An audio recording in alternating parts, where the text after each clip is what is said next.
noches, amigos de Pausa Registral. En esta ocasión estamos con la doctora Marta Silva, la cual ha sido vocal del Tribunal Registral, y el día de hoy va a conversar con nosotros sobre un tema que es importante, que es rectificación propiamente de áreas, ¿no? Bienvenida, doctora Marta. Buenas noches. ¿Qué es propiamente rectificar un área? ¿En qué consiste? Bueno, el tema de la rectificación es un tema usual en los registros públicos. ¿Por qué? Porque el registro pretende ser exacto en aquellas cosas que publica, sean actos, sean derechos, y lo mismo ocurre con descripción física de los predios. Por lo tanto, si estamos hablando de la necesidad de rectificar, es porque hay un error o una inexactitud. Entonces, la rectificación no es sino sincerar el registro, ¿no? Hacer que el registro concuerde con la realidad. En cuanto a descripción física del predio, se trata de que el área, linderos y medidas perimétricas reales del predio consten en registros públicos, y hay muchos casos en los cuales los predios están inscritos con descripciones incompletas o inexactas. Por eso es un procedimiento muy recurrido, ¿no? ¿Y por qué sucede eso? ¿No es normal de que cuando se presenta algún título se tenga que presentar con los planos debidamente verificados? Sí, pero eso es relativamente reciente. Estamos hablando de un registro antiguo, estamos hablando de un registro creado en 1888 y que a partir de esa fecha ha incorporado derechos de propiedad sobre predios, en los cuales pues las descripciones de estos predios eran descripciones muy imprecisas, ¿no? Ambiguas, incompletas. En algunos casos se han inscrito predios simplemente con la denominación del predio, sin ningún otro dato adicional. En otros casos se han inscrito predios expresando el área en medidas que ya no se utilizan, como topos, fanegadas. Toda esta información, que ya no es información vigente, requiere ser actualizada. Los planos se vienen incorporando hace pocos años, digamos a partir del año 1980 en adelante, es que ya se empezó a exigir cada vez más la presentación de planos para los actos de inmatriculación, para los actos de modificación física como independizaciones y subdivisiones. Pero aún así, esos planos presentados en aquella época no tenían los requisitos técnicos que ahora se exigen. No se pedía una georreferenciación, por ejemplo. No se era muy estricto con el tema de los ángulos. Los sistemas de medición eran muy inexactos. Cada vez más tenemos justamente una evolución también de sistemas de medición, lo que determina pues que en el tiempo esas informaciones sobre descripción física hayan quedado desfasadas, ¿no? Y es muy importante que el registro, como reitero, lo que publique sea aquella situación real, ¿no? Que concuerde con la realidad. El registro se creó en 1888 y recién los planos se comienzan a exigir en la década de los 80, es decir, en el registro hay mucha inexactitud. Sí, lamentablemente sí. En realidad el catastro más exacto empezó con predios rurales en los años 70, a partir de la reforma agraria. Más bien, respecto a predios rurales ha habido mucho más orden y exactitud en la descripción física de los predios. No ha ocurrido lo mismo en los predios rústicos e incluso en los predios urbanos, ¿no? Incluso la mayor cantidad de inexactitudes en descripción se da en predios rústicos, ¿no? Y es importante que esos predios rústicos, quienes sean propietarios o quienes vayan a adquirirlos, puedan tener un conocimiento cabal de la medición exacta. Muchas veces los precios de los inmuebles se fijan de acuerdo al metro cuadrado, de acuerdo a la hectárea. Es importante conocer cuál es la realidad. Y no solo eso, sino que si vamos a empezar, por ejemplo, un proceso de habilitación urbana, previamente tenemos que tener una medición exacta del predio para poder iniciar un trámite municipal exitoso.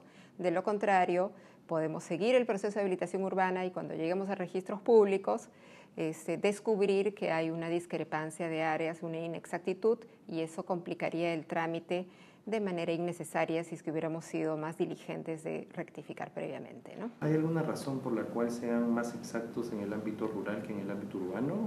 Las mediciones. En realidad, el catastro rural nació en los años 70, ¿no? Y hubo bastante impulso del Ministerio de Agricultura en desarrollar un catastro a nivel nacional.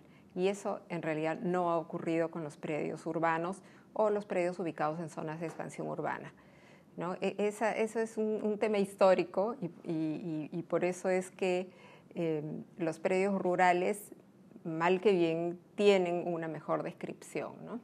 Correcto, y dentro de este ámbito de inexactitud que nos ha descrito, ¿cuáles son las formas de rectificar en el área que más comúnmente se usan en nuestro medio? Bueno, esa es una situación que está regulada, ¿no? Tenemos las normas que regulan la rectificación de la descripción física de los predios. Una de las formas es mediante un proceso judicial. O sea, esa regulación de cómo se rectifica el área de los predios está en el Código Procesal Civil como proceso abreviado, ¿no? Muy poca gente recurre a ese proceso judicial porque es muy costoso, exactamente, es costoso, es muy largo, ¿no? Y por eso en el tiempo también se han desarrollado algunos otros procedimientos, ¿no? Por ejemplo, para lo que es predios urbanos hay un procedimiento notarial, ¿no?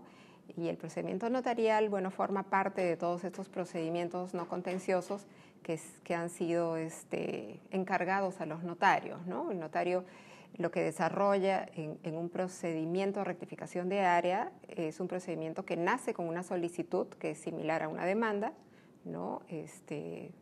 Se hacen las notificaciones, se realizan las publicaciones y si no hay una oposición, se llega a una declaración de rectificación, ¿no? Y tenemos también el procedimiento de saneamiento catastral registral, que ha sido creado a partir de la ley 28294, que es un procedimiento de rectificación que se sigue ante registros públicos, ¿no? Y también implica publicaciones. Estos tres son los principales procedimientos, pero no son las únicas formas de rectificar. Se han implementado en el tiempo algunos mecanismos que no son procedimientos propiamente, ¿no? Y estos mecanismos son, el más sencillo es rectificar el área por error en el cálculo, ¿no? Si es que el perímetro se mantiene inalterable, pero que en su oportunidad cuando se realizó la inscripción del predio se hizo un cálculo erróneo, es posible hacer el cálculo correcto y lograr la rectificación simplemente con un plano visado por la municipalidad, ¿no? Siempre y cuando no se afecte el derecho de terceros. Siempre es así. Ahora, no debería afectarse derechos de terceros si es que no estamos modificando el perímetro, ¿no? Se supone que no hay afectación.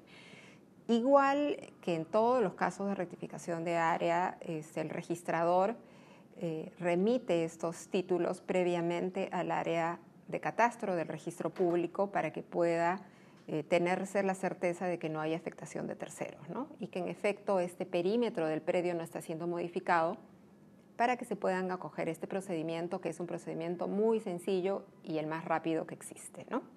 Y tenemos también cómo rectificar el área a través de escritura pública, ¿no? Otorgada por el titular, por el propietario. En estos casos también se requiere que no haya superposición con predios de terceros.